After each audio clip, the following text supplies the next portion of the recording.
দেখুন, মালয়েশিয়াতে অবস্থান কিন্তু আমাদের অনেক বাংলাদেশি ভাই আছে যারা অনেক ক্ষেত্রে বেকার। তো এই রমজান মাস আসে তারা কি করে, রাস্তার ফুটপাতে কিছু দোকান বসে। এটা অনেক ক্ষেত্রে মালয়েশিয়ানদের দোকান হয়, এটা অনেক ক্ষেত্রে আমাদের বাংলাদেশিদের দোকান হয়।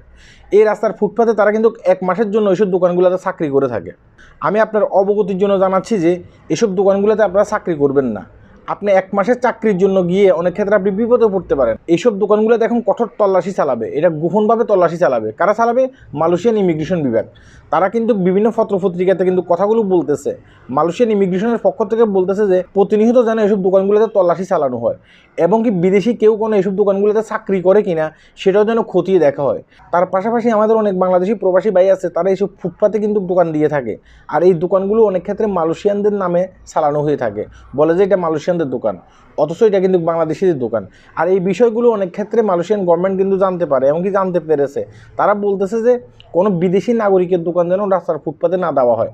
যদি দিয়ে থাকে তাদেরকে যদি ধরতে পারে তাদের কঠোর জরিমানা করা হবে।